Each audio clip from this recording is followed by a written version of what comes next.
Hi there, John Michael Comstock. Welcome back to the studio. If you have watched my other videos or if it's your first time here, welcome to the studio. Today I'm going to be talking about just this piece that I made here. When it came to coming up with this idea, this came from a habit that I formed and continue. I'll pick it up every so often, but it's through journaling right before going to sleep. I think like for myself, I would get flooded with very clear visuals. It was like almost a state of not all the way awake and not all the way asleep, but it's like, and this will still happen to me all the time, but I just don't do it as an active process of like capturing those thoughts. But this will happen to me 99% of the time before I go to sleep, where I just get flooded with an idea that's so clearly. I can see every single visual element. I can see every single aspect around this piece. And this idea had come to me from the skull that was like made up of all this organic material that was like permeating through. It was like glowing from the inside, and then like that idea takes shape. This like dream continued into like, well, what would be containing that containing that form, that internal material. And so that's where the culmination of this idea came from. I drew this first as a digital illustration, and that was what's shown on screen here. That's what became the guiding force for drawing this out on paper and ultimately transferring this onto the wood, which would then be carved into. The time lapse doesn't show up, but this is about a half hour of drawing on this board, and I had to stop after that point because I knew that I was going to be carving into it. I drilled pilot holes that would be the starting point for the router to then cut out these shapes.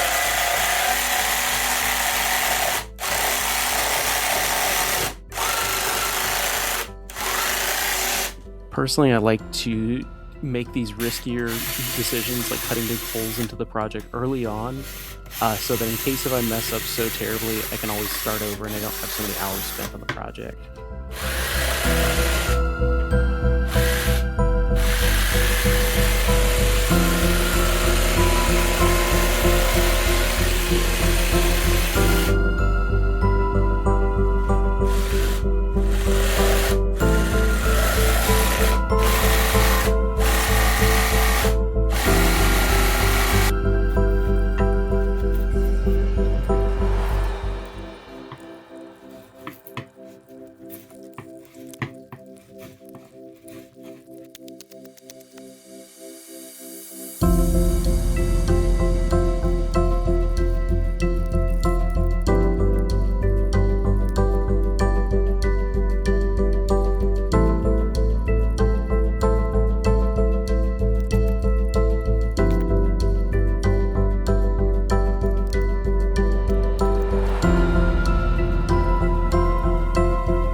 I tend to work from the outside in when it comes to carving, framing the silhouette. I do the same thing when I'm drawing as well, just creating good silhouette value and then working way up when it comes to finding those gradients or curves on the piece. And so that's what I'm doing here.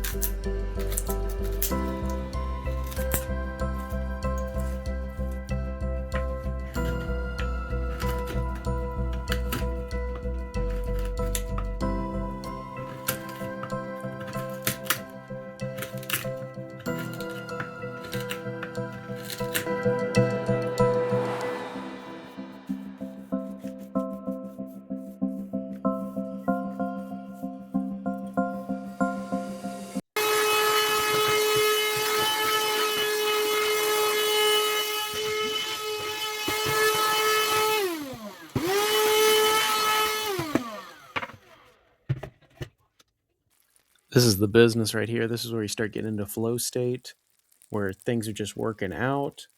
There is no difference between myself and the chisel that I'm working with. It is just complete go with the flow. I mean, look at that afternoon light. It's casting just shadows into those eyes. There's dimensionality to it. Things are starting to work out. It's feeling good. Starting to get those little details, pieces carved in. working on the back half, getting those pieces removed, even though this is something you really don't pay attention to unless you're like right up on the piece, to be able to have things feel a little more like a shell. And things are just really coming together. Like, this is the part where I'm feeling like, wow, I could keep this thing as solid wood, uh, and it would look good, and it would look good. But no, I do not make things easy for myself. I decide to build the next parts on this thing and keep pushing things because I gotta learn how to push my skills. So I'm making little templates for the spires that come out. I was referring to it as the ooze. And so that's kind of what you're seeing here is paper templates first before cutting them into wood.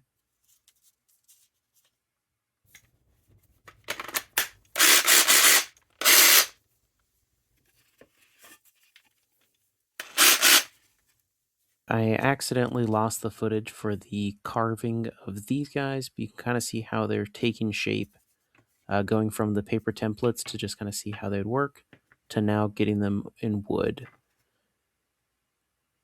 and just figuring out how I'm going to angle them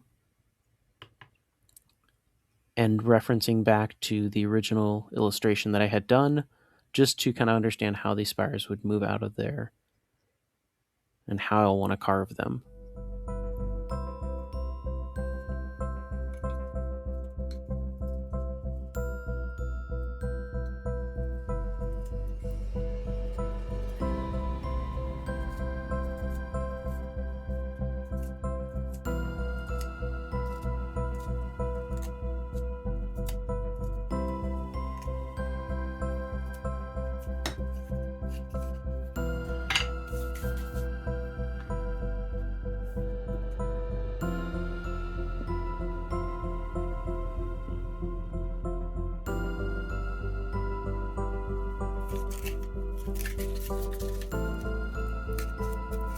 This is where the final details are really starting to be honed in. It's the kind of stuff that only myself will notice, but it feels good, and it's like it can spend hours upon hours doing this stuff, but just cleaning up these little grooves, these little details inside of there.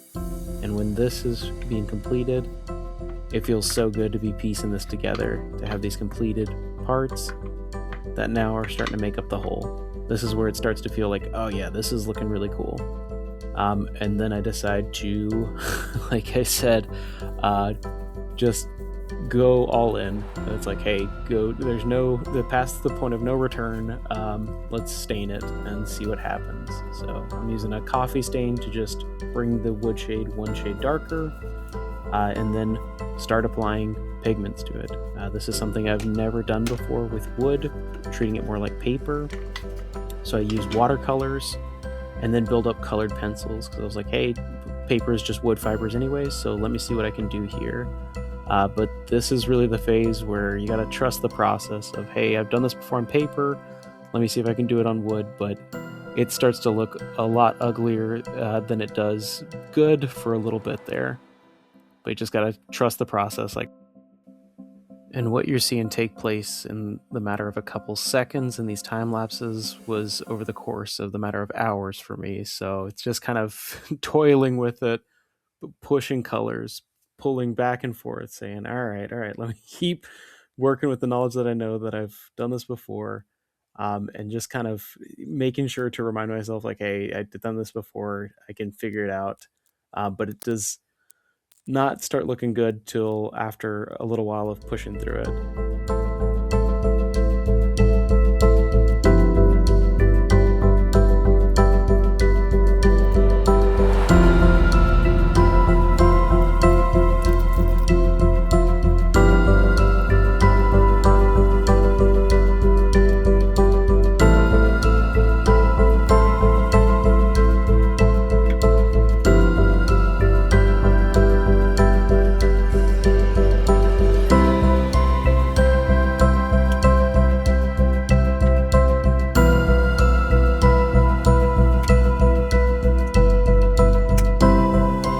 I couldn't decide what color to make the ooze coming out of the face, so I took a photo and drew over top of them to kind of get an understanding so that I could keep moving forward when it came to actually making the decision. That helped me move forward with confidence of knowing, okay, I know what these colors are going to look like. I was using a watercolor paint for this, so it'd more of stain the wood instead of have the pigment sit on top of the wood. This, I really enjoyed the process because I really wanted to have this like brightness of the wood still standing through, but have this almost iridescent quality to these pieces as they were coming out. So these are just washes that I was going over with these watercolor paints, and then ultimately coming over top of them with colored pencils.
Getting one of these colored allowed me to be able to move on to the other ones at a quicker pace, which just feels good to like keep things moving along, because that's really the like enemy when you're working on art, is to get into a state of indecisiveness. Like really you want to just be in a state of keeping momentum moving forward, and really the way to do that is to just like keep making mistakes, keep making things moving forward. And I'm like really pleased with how these pieces came out. Like, the vibrancy was really what I was after. I think I was able to achieve that. And really all that was left was pushing back some of the shadow shapes surrounding the face and then making the frame. So what you can see here is really just bringing up the vibrancy on the greens surrounding the face, as well as pushing back some of those shadow shapes by darkening them, just to increase the level of saturation and contrast that's brought into there.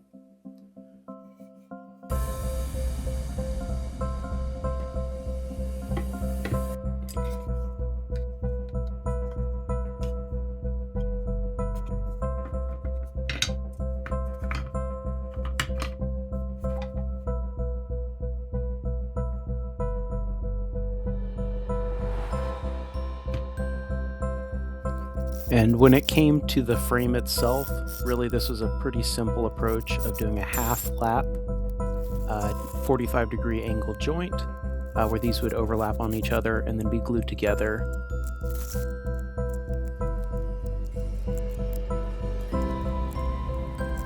And the sawing is done to really cut away a lot of the bulk. So that's why you're seeing those little cuts, one right after another, almost like little cross hatches. And then the rest is chiseled out on each of these.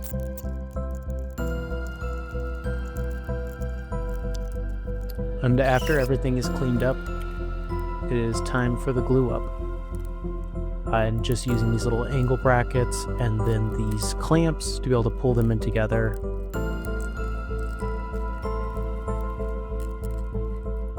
And after getting this thing together, it was waiting for the glue to dry, which I may seem like a patient person, but there's a lot of impatience that I do when I'm creating, which I have to remind myself to slow down as I'm in this process so that I don't make mistakes that are so detrimental to the project. But thankfully, when it came to this, this frame turned out awesome. The piece itself I couldn't be prouder of. And it came down to just clean up, using the router to kind of clean up the edges and do a round over, and a sander to just clean up any other parts on it. And when it came to the final touches, the final polish items, really it was just the edges of the painting kind of sticking out a little bit around the frame because I wanted to add a little bit of a bevel. And so this is using an indie ink marker for the stain. This was used around the background. I realized that I needed to wet the wood first so that it could spread out. I'd done this earlier on the project, but I had forgotten, so just that's where you're seeing that come around the edges there.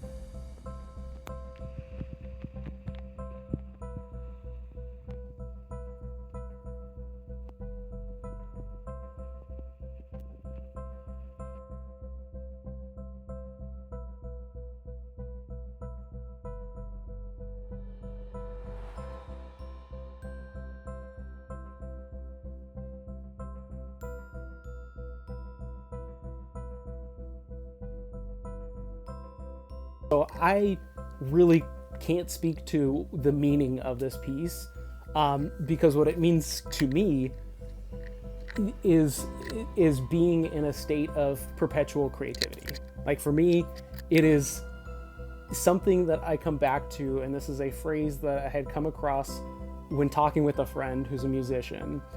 This was years ago, that he and I were talking, and it was just about creative process, like just around the state mindset of like, why do we create, like in our own means? And he said a very poignant line that I have continued to take away that I really appreciate, which is, I make music, and like for me, I make art because I feel more like myself when I am creating. And I think that in and of itself is valuable in like an art sense. I don't think something has to have function if it does continue to create dialogue. And I will hope that this piece creates dialogue, that creates an impression on someone. I feel like the ideas for the work that I create and the work that I want to create are bigger than myself. I kind of just feel like the vessel that got the idea to put out into the world. And I like, anytime that I've done that, a piece feels like it has more sentiment to it. That it's not just me, like ideas coming from me, but through me. And I really think that that seems to resonate with people more, or at least for myself, whenever I see a piece that feels like it has always existed or should have existed. It's like it came around in a time and a place. For my brain, I think in visuals. And so being able to get something out there that is the visuals in my brain, the words can come out of that, like through conversation with individuals. It's like the idea was never in words, just ideas that were from the subconscious.